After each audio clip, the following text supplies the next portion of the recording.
Why choose a Sleep Number smart bed? Can I make my site softer? Can I make my site firmer? Can we sleep cooler? Sleep Number does that. Cools up to 8 times faster and lets you choose your ideal comfort on either side. Your Sleep Number setting. Enjoy personalized comfort for better sleep night after night. It's our Black Friday sale. Recharge this season with a bundle of cozy, soothing comfort. Now only $17.99 for our C2 mattress and base, plus free premium delivery. Prices higher in Alaska and Hawaii. Check it out at a Sleep Number store or sleepnumber.com today. Stop and start. Attacks the paint. It's in the air. And now, talking all things Boston Celtics. What dreams are made of. The Sports Hub Celtics Show on 98.5 The Sports Hub. Brought to you by Shaw's and Star Market, Delta Dental of Massachusetts, and Corona. Now, Gasper and Murray. Missed free throw, and Boucher has the rebound. Celtics just get across half court, and we'll call it a night. Final seconds tick off the clock. A game that was never in doubt. The Celtics on the second night of the back-to-back just pummel the Memphis Grizzlies, get back to within a game of 500. The final score, Boston 131, Memphis 95.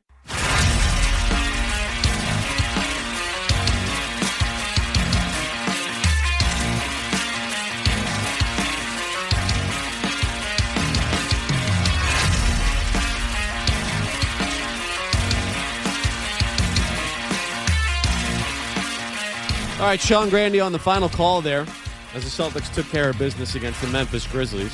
That's a team that is in some turmoil right now, for sure. Some stuff going on with Memphis, no question. Earlier in the week, though, Boston losing another close game to the Sixers. Wanted to get to that, too. Jay King writing earlier this week about some of the struggles in these close games and late-game situations for the Boston Celtics. Through 12 games, he writes, they've had 7 crunch-time finishes compared to 3 double-digit wins. If they can't rack up more blowouts, they need to pull out more close victories. So far, that has been a problem. Tuesday's loss dropped them to 1-3 in games decided by 3 points or less, and 2-5 in crunch-time games overall. I'll open this up to B-Rob and you, Chris. What do you think of these late game issues for the Boston Celtics? B-Rob. It's I guess it's kind of followed this team, no matter coaches, personnel, for the last few years now, outside of the championship season. And so I think in a couple of those games, you can just look at what the flaws are of this team. It's boxing out in a couple spots. Yeah. It's, I think, game management in a couple spots. And what was kind of surprising to me in the one in Philly, guys, was the combination of things, but Derek White in a rare instance of panic where he thought he got fouled. Exactly. Looked for the call, didn't get it, and then winds up throwing up a 40-footer with time on the clock, by the way, with that shot. So, yeah, that was not the way that certainly they drew it up. No question about it. Like you said, too, key offensive rebound at the end of that game for the Sixers that put them over the top, which was Kelly Oubre. Another back-breaking play. And so, 22 crunch time minutes so far this season for the Boston Celtics. They've been outscored by 18 points in those minutes so far. So down the stretch in these close games, it has not been good for this Boston Celtics team. And I guess my question on that would be, how much of that is coaching from the standpoint of now without Jayson Tatum and without it's not just without Jayson Tatum, it's without the wealth of talent he's had pretty much since the moment he became head coach. I mean, Joe's never coached anything other than a championship contender, and that certainly comes with its own pressure, which he's handled very well. But now you're on the flip side of the coin where maybe there's not that pressure of expectation, but you have to manufacture more for your team and manufacture more wins. And I just don't see a lot of that down the stretch. I think, I go back to the first game of the year against the Sixers, and down the stretch, they only needed a 2-point basket to win that game. But you look out there, they had no big on the floor. They went small. It was 5 small guys, almost like they were down 3. And you had the 2 opportunities there with Peyton Pritchard, and you didn't get a good shot off. And so I look at that and say, okay, you probably should have had a big in that moment. And so is Joe also feeling his way through this with the new line? I also would like to see, and I can go back and look at the stats, but I'm curious, how many times have you had Anthony Simons on the floor in crunch time minutes? Great question. Not enough. Because he's a guy that at minimum, and I'm not saying he's the panacea for this team, but at minimum in crunch time, he's a floor spacer. If people sag off him, he can at least make the shot, and I think he's well enough known in the league that people basically won't really sag off him. And then the final thing is, this is sort of the overall point of this team when I look at where they're at. It's going to be a tough road for them without Jayson Tatum if Derek White, as the second best player in the team, is going to play like this. And it's not just the Philadelphia game. It's shooting 29% from three on the year. It's leading the league in missed threes. Nobody's missed more threes than Derek White this year. He's shown some good signs. Certainly he was much better against Memphis. I thought he was pretty good in the second Orlando game. But he's going to have to play better than he's played through 13 games if they're going to be the team that people thought they were going to be. One thing I will say that was promising about this past week, like a couple of the early season collapses, like Detroit, they couldn't get a rebound. Philly was opening night, kind of chaos. But the emergence of like Jordan Walsh now into this mix here, I think may help you find something here. Because that win in Orlando where they found Jordan Walsh in the corner for the three, like Jalen made a great decision, I think, on a couple of those plays, and they found just a ball movement in end of game situations. How long has it been, guys, since we've seen that happen in, a game in like back-to-back possessions in crunch time with this team? I feel like it's been years. So for that to happen against a solid Orlando roster, that's something to build on here. The fact that they're like, okay, we don't need to ISO here. We have to, the realities of our situation, like Jalen trusting teammates in those spots. So maybe this is the start of building and getting out of this what has been a real rough rut in the crunch time to begin the year. No, I think you bring up a good point. I mean, you see it in flashes with this team, no question about it. I'm with you with Derek White, by the way. You're going to have more from him. And look, it's a tough spot, right? You get elevated to maybe a role that isn't as comfortable as what you were in, right? It's a lot easier as the third or fourth option than the number two option on this team. I also do think that this early season stretch here, pre-Tatum, assuming Tatum comes back this season, does provide the Celtics with an opportunity for growth with these close games. Look, you have played a lot of blowout games in regular season matchups throughout the last couple of years. And to be in these close games, whether it's the coaching staff, by the way, getting some more experience under their belt in these situations, because I don't think some of these end-of-game situations have shined a positive light on the coaching staff in terms of their approach at the end of the game. Yeah, how about we're not going to call a timeout. You guys just figure it out, which is great. You can do that when you have multiple all-stars on your team. But for this team, and I know you don't want the other team to be able to set its defense. I understand the logic behind it, but I just look at it and say, are you playing to the strengths of your team? Well, go back to that first game, too, by the way. You're not on the same page with Jaylen Brown in terms of how you're going to attack at the end of the game as well. That's something that I think you can kind of look at. But I do think that there can be some growth, right? So maybe there's some bumps in the road here to start. But if you see this roster sort of become more comfortable playing in these situations, if you see the coaching staff become more comfortable playing in these situations, that might be a benefit down the road here as you get further and further in the season. It's but something to keep an eye on. I'm trying to think, and I'm sure some Celtics fan will remember, but have we seen Joe maybe it was maybe it was the first year as a coach in the Sixers series where he drew up the play where Tatum got the running start, got the momentum. From half court. Half court. But other than that, have we seen him draw anything up that's worked like the Eric Spoelstra alley-oop to win the game against the Cavs? No, because half the time he's not drawing stuff up, period. It's like he's not calling the timeout in those spots. And I think it's a great point. Like, they need, with this roster, if you have Tatum, if you have the huge talent advantage, then okay, you can roll the dice, let him play. If you don't, with the personnel you have on the floor, this is the time to call plays, to draw something up, to work stuff to your advantage, to get the right guys in the game. And you can see now, even like Jalen, like you said, you brought him in the Philly game at home, where like he was looking for the timeout, and Joe was like, go, go, go. Like, no, Jalen knows too. Jalen's like, I'm going to get double, triple teamed here unless we have something drawn up to make something happen. So hopefully that's something as this season goes on that will a willingness from the coaching staff to kind of work into those situations, because you need all those tools at your disposal for this when this team does rise back to contention. I think the word you're looking for, B-Rob, or the phrase you're looking for is a willingness of this coaching staff to adjust. Yes. Adjust.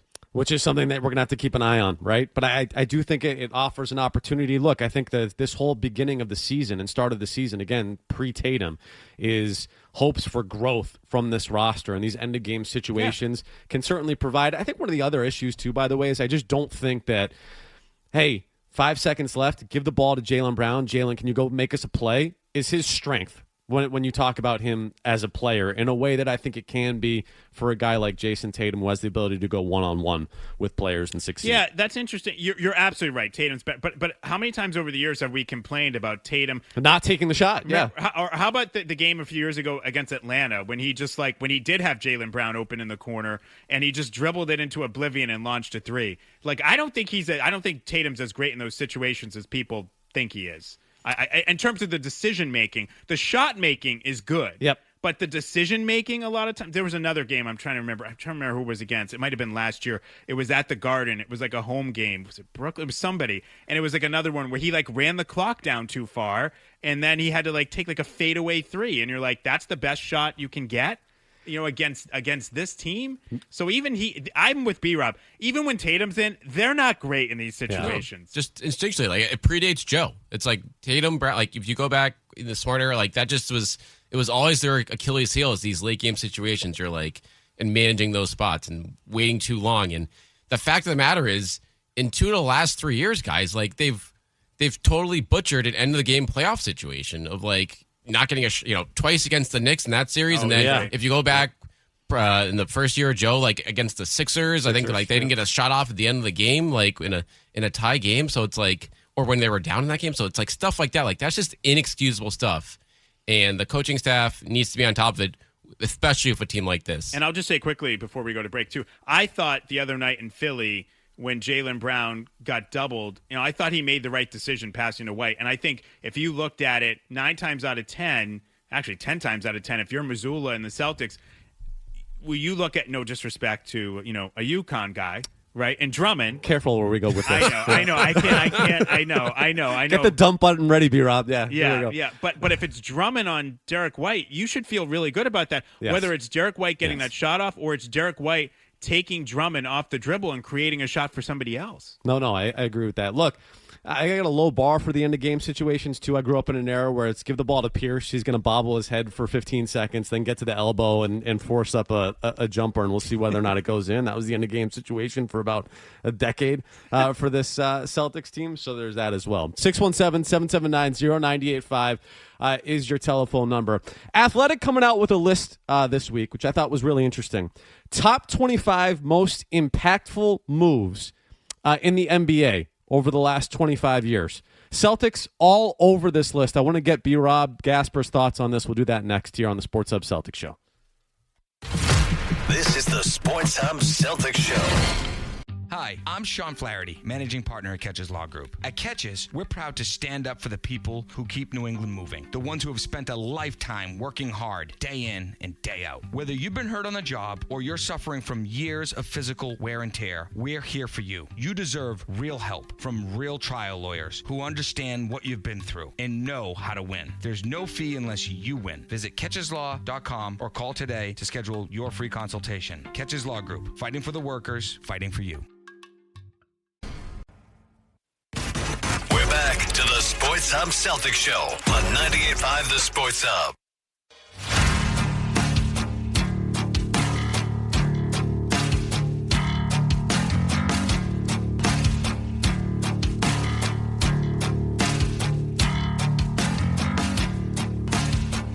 All right, back here, Sports Hub Celtics Show. It's McCone and Gasper with you on this Saturday. In for Big Jim. Athletic coming out with a list. Top 25 NBA transactions of the 21st century. That's free agent signings, big trades, draft picks. I thought this was really interesting. Obviously, the Celtics have been a huge part of the 21st century with some of the moves that they have made. So they are all over this list. But I wanted to get Gasper's thoughts on this and B-Rob's as well because I thought it was interesting. Number one on the list, no surprise. You know what it is? Number LeBron James? Yeah, Has LeBron to be LeBron James taking his decision. Taking his talents to South Beach. You put together a full hour-long special on where you're going to sign as a free agent. That's going to be number one on the list. Number two on this list was a situation that the Celtics were involved with. Looking back on it, when you're rolling out Kelly Olynyk as somebody who you're trying to land this free agent with, it was probably a sign and a bit of a red flag for the Celtics in terms of their opportunity to actually land this player. But Kevin Durant signing with the Warriors is number two on this list. No, just as a quick aside, I mean, I think about, they went to the Hamptons and all that, and even to this day, I just rack my brain how he could turn down the opportunity to play with Kelly Olynyk. I think when Durant looks back on his career, that will be a real regret. That and playing that like pickup game with that annoying influencer Speed. Yes, yeah. No, you're right though. All right, so my two options right now are Kelly Olynyk or the team that just set the record for the most regular season wins in NBA history. Okay, all right. Well, let me take some time to go over this real quick. Wait. So you're saying Tom Brady doesn't play on the Celtics? Oh, geez. I thought he was going to try and do the Jordan thing. Okay, so you guys just brought him here because I like him and he's cool. He's not playing with. Okay, so Olynyk. I gotcha. Let me get back to you on that. Don't forget about Jay Crowder. Was Jay Crowder on that trip too? On that trip? I forget if he was on that or not. I don't think I have to go. Remember, there was a picture that I can go back and find that picture. There, I know. We gotta find it. I'll dig that up right now. The move was just go with Brady. To be honest with you, I would have just rolled out Brady and stopped there. Yeah, just Brady and sell the city. You at that point kind of wanted him not that you want him to forget about your team because you had pieces, but you don't want him focusing too much on the team. You want him focusing more on the city and the franchise. Kelly, do not speak unless we specifically tell you to. Okay, number 3 on this list, Danny Ainge finds himself on the list. Third move. It is the creation of the Big Three. Rebirth the Celtics as championship-level franchise. They write happened reluctantly. In the summer of 2007, Kevin Garnett did not want to leave Minnesota. His loyalty to the team that drafted him ran too deep. Garnett's friends in the league urged him to relent, but it wasn't until the Celtics acquired Ray Allen on a draft night trade with the Supersonics that KG truly started to consider the possibility of leaving. I don't know. Who wrote this? It's a great question. I think it's just a bunch. I think it's a bunch of writers that all contributed. I mean, in this, again, that's if it's someone who covered the tournament. My understanding was, look, KG was at that point was ready to go. He wanted to go to the Lakers. That's what he was trying to finagle, and the Timberwolves didn't want to trade him within the conference, and then he was iffy on Boston, but when Ray Allen got here, then he relented on the Boston piece. It wasn't like, I want to stay in Minnesota versus Boston. It was like, I'm out of here because this owner's a jerk, but I want to go to the Lakers. For them to pull that off, because I remember being absolutely devastated when the lottery did not go the way that the Celtics wanted. Yep. By the way, hand up, I was like, you got to get the number 1 pick. Kevin Durant, whatever this guy is, not good enough. You need Greg Oden at 1, otherwise this is a fail. I wanted Durant, and I think the statute of limitations is up on this now, but years ago, it was maybe like 2009 or 10, I asked Danny Ainge, like in his office, so who would you have taken? He said Durant. So I believe him with that, by the way, and I think there's evidence on this list that tells you that he would, and we'll. He sat with his mom. Remember, he was with his mom at the UT game. Absolutely, we'll circle back to it in a second because there's some that come above it. But I'm going to jump down to I think the trade that sort of tells you that he's telling the truth, and that's number 19 on this list, which is the Celtics and Sixers swap places. Jayson Tatum heads to Boston. The conventional pick in that draft when they had the number 1 pick was take Markelle Fultz. And if you're that's 19. That's 19 on this list. I think honestly, to me, that's too low. Yeah, I mean, we can go through the list, and I'm enjoying it, but to me, that has to be in the top 10. Yeah, easily. That's a huge franchise-defining moment for the Boston Celtics. Let me ask you this: Is the trading of Garnett and Pierce to get the picks to do that ahead of it? So it is ahead of it, and again, I think that's still too low on this list in my opinion, because that checks in at number 14. The Nets trade not in the top for 10? Paul Pierce and Kevin Garnett is not in the top 10. So where are we at? 3? We're at 3 right now. Okay, I'll let you go through this. But I think that move for Jayson Tatum, and I've been sort of pounding the drum for this for a while, is really underrated because I don't think there's many GMs that have the stones to do what he did, and I think that they would just take Markelle Fultz was the no doubt number 1 prospect in that draft, and some of us had doubts at the time to trade back to 3 and take Jayson Tatum. If that hadn't worked out and Fultz becomes a franchise player, obviously it didn't in Philadelphia turn out that way. Such an easy second guess there, and to have that sort of conviction and trade back is I think one of his better moves. Especially after, again, you just said, just quickly, you talked about the heartbreak of not getting the number 1 pick. in 2008, and like all these things, all these times you thought the Celtics were going to get the number 1 pick, and they did. You finally get it, and then you trade it. The Ben Simmons draft. It was a 2-player draft, right, where you wound up with Yes. Jaylen Brown, and it was Ben Simmons and Brandon Ingram that go 1-2, and you thought being the 3rd pick. Again, I was pounding the table for Chris Dunn. This is why I don't work in a front office, because the core of my roster would have been Greg Oden and Chris Dunn for the Boston Celtics. Which so that one, probably I not was have big gone on well. Jaylen, and I knew they were big on Jaylen, so that one worked out for me. Number 4, obviously in the news this past week, it's the Luka trade on this list. Checking in at number 4. I can see that because it's huge, it's seismic, but we haven't. I mean, don't you kind of have to see what Luka? There's other stuff I'd put ahead of that. Number 5, LeBron James returning to Cleveland. I think fair. that's legit. Yeah. 6, the Warriors drafting Steph Curry. Yeah. The bigger story in that draft was the Timberwolves taking 3 point guards in that first round, and not one of them Worked being out. Steph Big Johnny Curry. Flynn guy. A lot of stock Johnny in Flynn. Johnny Flynn. Syracuse's Johnny Flynn. Hey, Johnny Flynn was great. He was a good player. He was a good player in college. Did not work out that way. Number 7, Nuggets draft Jokic.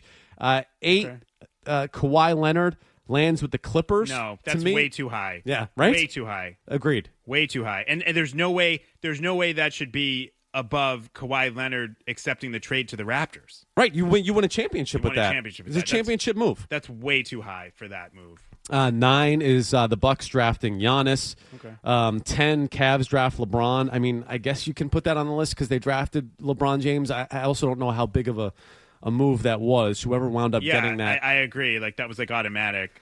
Number 11, Thunder trade James Harden to the Rockets. That definitely deserves to be up there. Big one, just because breaking up that team, that it's amazing to me. 3 MVPs, Durant, Westbrook, Harden. They had that one NBA Finals and lost to LeBron's Heat, and that was it for them. And you immediately break it up. You break it up. It's a crazy story. Yeah. 12, the Shaq and Kobe split. 13, Raptors land Kawhi Leonard. So Okay. I agree with you. Like that. If that leads to a championship, how is that lower than him going to L.A.? I would not put either of the Kawhi Leonard things ahead of the Celtics getting the picks that turn into Brown and Tatum, or picking Tatum. 14, Nets trade for Paul Pierce and Kevin Garnett. Okay, I would have put that higher. That trade to me, again, like you said, lays the foundation for what ultimately is your next, not only championship, but what has been so far going on a solid decade here of contention Change your in the Eastern Conference. Changed the whole complexion of your franchise. And plus, imagine if James Young had worked out. Well, he was one of those picks too, but he didn't. That's I was a big James Young guy. Had a great dunk in the finals against UConn. Number 15, Pau Gasol teaming up with Kobe in L.A. Yeah, that was big. That allowed Kobe to win that title post-Shaq. 16, LeBron becomes a Laker. 17, the Warriors hire Steve Kerr. Okay. 18, Suns hire Mike D'Antoni and sign Steve Nash. 19, Celtics and Sixers swap places for Tatum. Again, I think that's way too Tatum's low. below Mike D'Antoni. What? Yeah, it doesn't. Again, you're talking about moves that landed you a championship. I mean, so come on. I don't know. And then, By the way, do you know? I mean, this is again, history will judge us for this. Steve Nash more MVPs than Kobe Bryant. yeah, back-to-back MVPs there for Steve Nash. The rest of this list, Phil Jackson returns to the Lakers. Pistons draft Darko Milicic. Okay, I like that being on the list because if they had drafted Carmelo, that could have changed NBA history. Yeah. Speaking of Joe Dumars, what do you think will go down as a worse move? Trading his first-round pick to draft Derek Queen in this upcoming draft, or taking Darko instead of Carmelo Anthony? Derek Queen. Wow.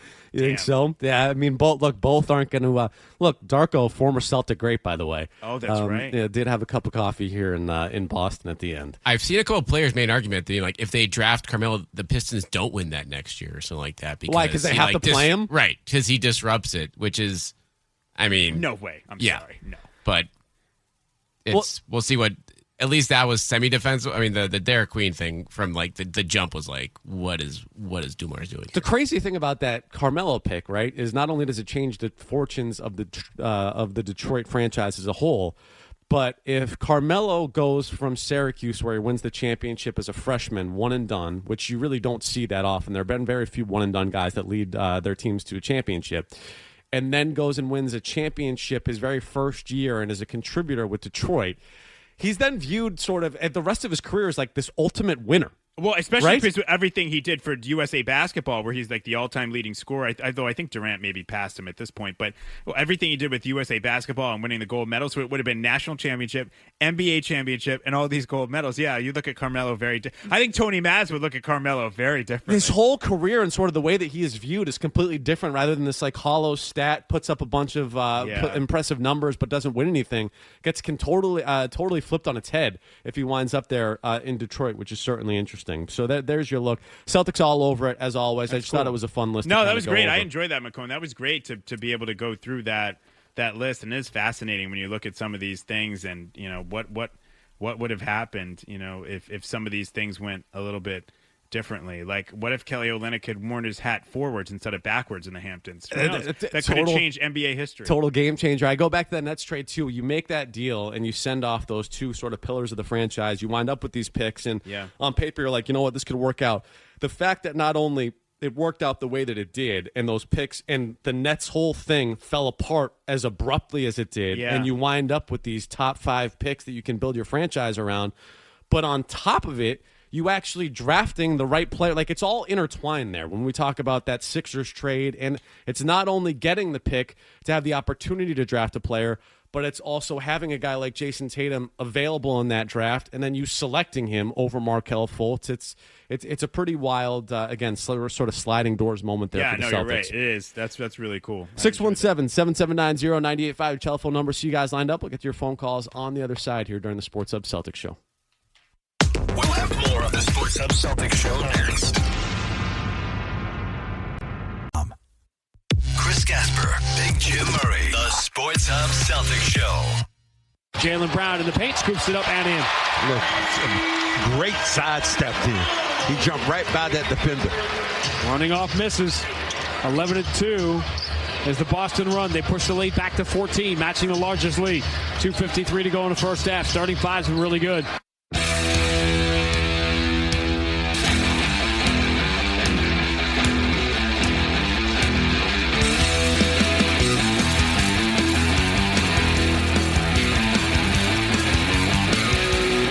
That was your drive of the game, brought to you by your New England Chevy dealers and the Chevy Silverado, where dependability comes standard. 617-779-0985. Let's go to the car. Mike, what do you got, Mike?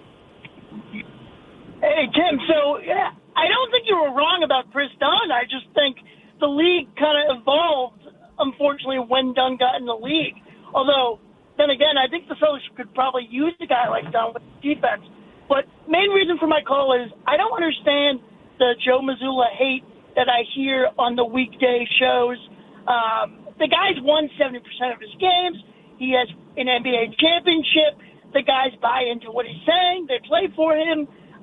They've had some good development stories under him. So I just don't get it.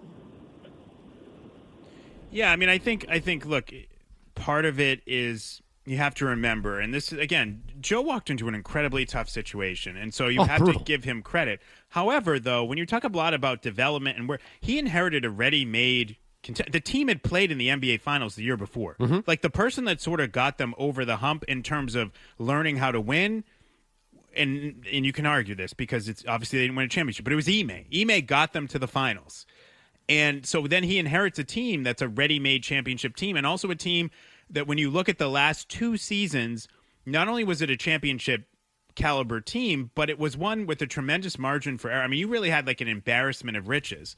So I think there's a little bit of a question when it comes to if you're coaching a team that doesn't have as much talent, that doesn't have as much of a margin of error, that's not loaded with veteran all-star types like Drew Holiday, Kristaps Porzingis, Al Horford, what does it look like? And are you willing to adapt? What has earned Eric Spoelstra the kudos that he gets? It wasn't winning the championships with Dwayne Wade, LeBron James, and Chris Bosh. It was what he was able to do afterwards, what he was able to do after that with the Jimmy Butler teams and being able to maximize those teams in Miami. That's when you started to hear, oh, Eric Spoelstra. And that's kind of the way that it goes in the NBA a lot of times. Yeah, I look at it and look, you won a championship, like you mentioned. You get thrown into a difficult situation where you become the head coach, a week and a half before the season starts, with a team that, again, has championship aspirations and championship expectations coming off of that finals run, and it felt like you were sort of gearing up for that year. Brutal spot.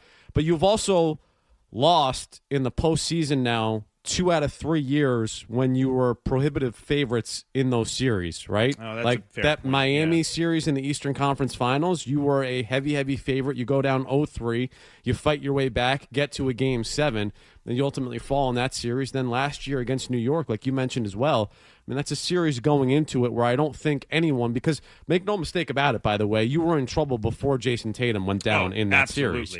And I don't think anybody expected to be in that situation in the Miami series, and certainly not last year against the Knicks as well. So that's a great point by you. 2 series that you should have won, that you look on paper and you're more talented. And also I think people get frustrated with sort of the one-size-fits-all approach, which is like, hey, we're going to just do these threes.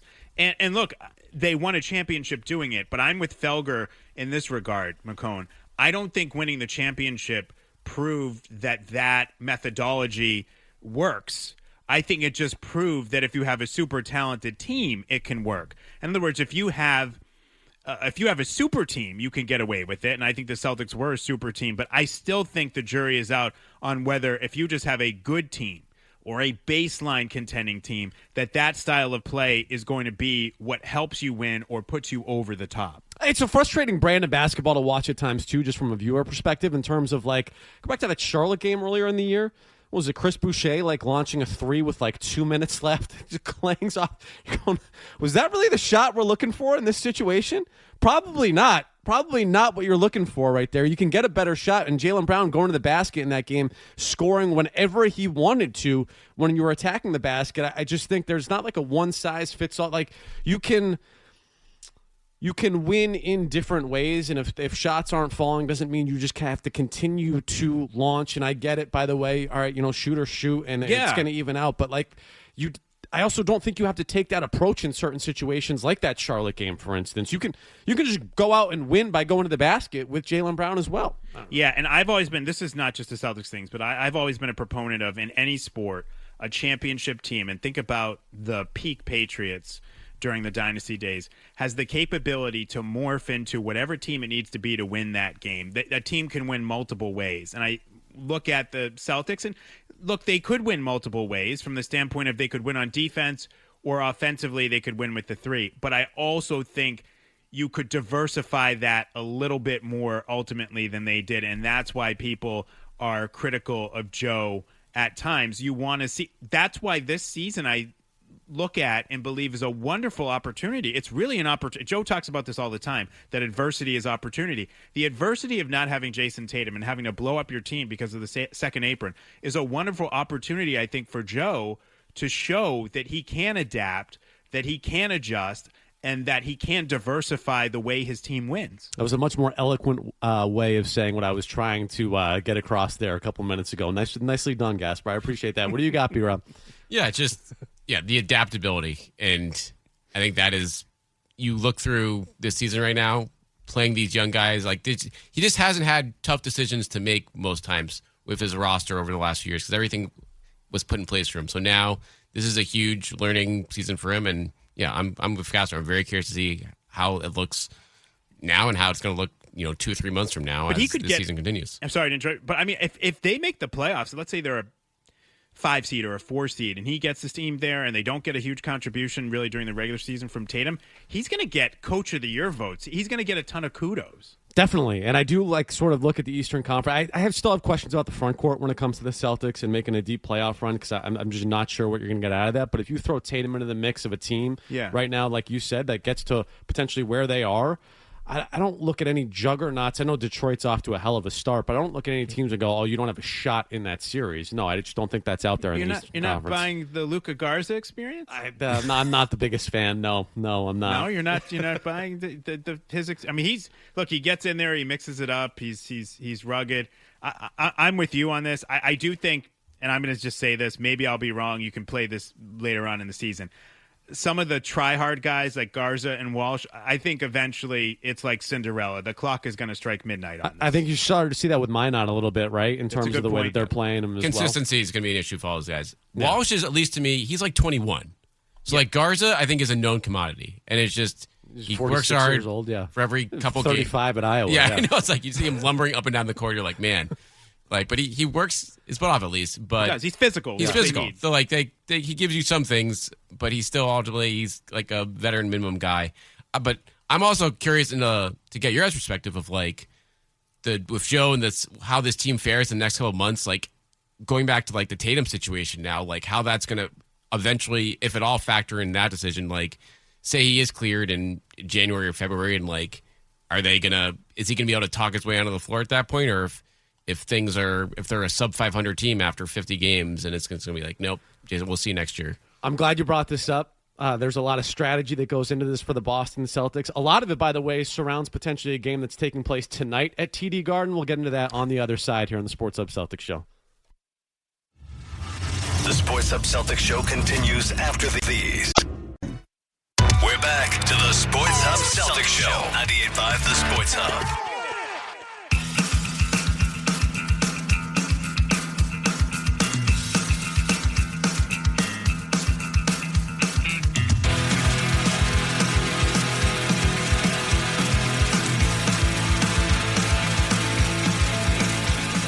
All right, back here, Sports Hub Celtics Show. McCone and Gasper, B-Rob, all with you. Before we went to break, B-Rob asked, if you're not sort of in contention, what do you do when it comes to Jayson Tatum? And do you rush him back and try to get into the postseason, or do you play it and try to get a draft pick? I said that there's a big game going on at TD Garden tonight that does sort of have an impact on that, and that's because A.J. DeBonsa, one of the best players in college basketball, freshman from Brockton, taking on Alex Caravan and the two-time here we go champion head coach Dan Hurley. So going to be a great game down there. Sorry to interrupt you, but you didn't mention, you didn't say the best bleeping coach in the game, Dan Hurley. Best bleeping coach. You know, it's funny. The first two games of this year so far, Chris, there have been some moments where he's learned to cover his mouth as he's talking to the team. And so I can't imagine what he's saying. It doesn't look overly positive, but I think he's learned that these networks have a camera on him 24/7 during these games. And just as a quick aside, refresh my memory in the tournament. What did he say in the tunnel that they were so mad about? UConn was all pissed that a reporter was in the tunnel. And yes, the refs. I think he pointed to the next team. I forget what team was getting ready, but he said, "I hope the refs don't bleep you like they bleeped us." Yes, that's in this what game. it was. Yeah, yes. That's what it was. Yep. UConn's interesting, man. With him, he's a great coach, but it's like they never lose. When they win, they're great. When UConn loses, it's always like some massive conspiracy that led to their loss. They never just lose. Yes, that was the loss to Florida, the eventual national champion. That was the closest game that Florida played in the NCAA tournament. That was also a part of the stadium that was supposed to be cordoned off to all social media. So the fact that video got out was disgusting in and of itself. I thought should have been investigated and taken down. I will say, as someone who covered the NCAA tournament last year in Providence and what the setup was, I also walked in the same area as that media member, walking past players and coaches. So that could have been me. So maybe, Dan Hurley just needs to be a better loser instead of saying what he said, because anybody who's covered the tournament knows that particular area there. There's interaction between fans and not fans, but between media members and players and coaches, because the media setup is like in the bowels of the arena, and we have to go from where the media workroom is to the seating, which is out on the floor. So we're kind of in the same area. You know what's funny? I know I'm taking this. This is my fault. I sidetracked this entire segment. You're good. But the funny thing do you know that if you cover the NCAA tournament and you grab a bottle of water, you can't bring it out to the court to your seat. You have to pour it into into the NCAA cup. Yes. Yeah. Yes. No, I've done a few at Providence. Okay. It is, in all seriousness, Providence, one of the best venues for those first and second round games. Yeah, they do a great job. They do an awesome job. But yeah, it is crazy strict. I also will be emailing the NCAA about that credential, because I'm clearly not up to snuff when it comes to your procedures during these games. If you're whipping out that phone in those areas. But I bring that up because because AJ DeBonsa is one of the players that is starting to make headlines when it comes to this draft. Look, we're incredibly early in the college basketball season, but Kevin O'Connor, former friend of the Celtics at 7 show before I got that promptly canceled when I did a couple of fill-ins for Kaufman back in the day, and they said, yes, we'll move that to noon with Gasper and Murray instead. He writes, it's early in the college basketball season, but already the draft class is feeling even stronger at the top than anticipated. By June, it might be even better given the development that can occur. To put it into perspective, some executives around the NBA say that if Cooper Flagg had never reclassified and were instead part of this 2026 group, he probably would be the 3rd pick at best, but could go as low as 5 or 6. Wow. That is how special this group could be. So the chance to acquire one of them is why we're already seeing teams bottom out so hard this season. It is a great class. You look at it. I mean, Darren Peterson at Kansas is up there. AJ DeBonsa, who's tremendous. He doesn't get enough credit for the type of playmaker he is. And I saw him play in high school when he was here at St. Sebastian's before he went to Prolific Prep and then out to the academy in Utah there. He's a tremendous player. Nate Ament, the kid at Tennessee, is fantastic. Mikel Brown Jr. at Louisville, I caught him the other day against Kentucky, and I was just blown away by how good he is. Can't leave out Cameron Boozer, who, look, I have my questions about in terms of how much his game will translate to the NBA, but he's been amazing so far at Duke. This is and it's a good international class, too, and not just the international class of guys playing in Europe, but international, like you have Dash Daniels, who's really good in Australia, but just the international guys who are now playing in college basketball are pretty impressive, too. I'm in the minority, but I do think if you're in a situation here as this Celtics roster and you're not in postseason contention, I would not rush back Jayson Tatum. I think having a pick and being able to add an impact player does make a substantial difference, especially in this era of the NBA when we talk about the second apron and everything that comes with it. So I would not be against them if the season does, in fact, bottom out, not rushing Tatum back and just kind of going with this draft pick. And I don't think this would necessarily, throw around tanking, and Zoe and Beetle joke around with me a lot because I am sort of pro that approach to it if the season goes off the rails. But I also don't think, like, when I hear about the culture and tanking doesn't really work out, I think this is a different situation. It's essentially a redshirt year. You're going to be bringing back one of the 5 best players in the NBA next season. So it's really an opportunity, I think, to improve your roster in a way that is sustainable because you're not going to have to pay them top of the market money. And adding an impact player in that way, I think, quite honestly, is just sort of smart if you're the Celtics. That's a great point by you, McComb, because, yes, a lot of times there's the discussion about, what does it do to your culture? If you tank, what does it do? If you put yourself in a bad... But you're right. The Celtics culture is already established. It's an unusual situation for them where you have your best player who's hurt, and that impacts what you can do. And taking that into account, you're not going to destroy your culture in 1 year if you end up playing a bunch of younger guys around Jaylen Brown, to B-Rob's point about a Jordan Walsh.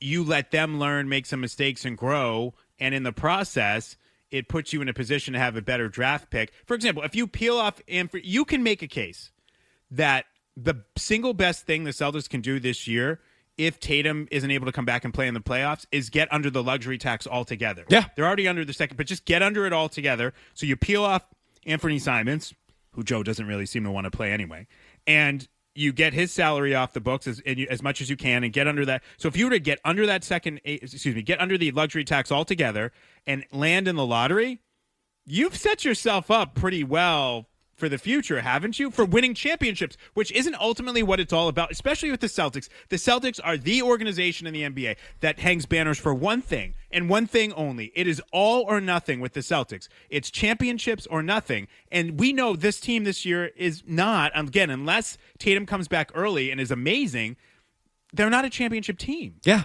And to your point, I think that approach gets you closer to winning a championship than the other one. So it's just something to keep an eye on, and it's going to be interesting to see how they sort of handle this moving forward. And to your point about what you're talking about, you and I, we're not advocating, we're not saying go out there and throw the game, Terry Rozier, Chauncey Billups style. Yeah. We're just saying that if you prioritize development and if you peel off a piece you're not really using, to get under the luxury tax, it's not about intentionally losing games. It's about, do you want to prioritize the future, or are you trying to prioritize the present and this regular season and maximize that?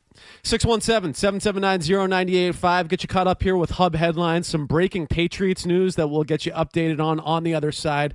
Where does Drake May stack up when it comes to all the young quarterbacks around the NFL? We'll do that next.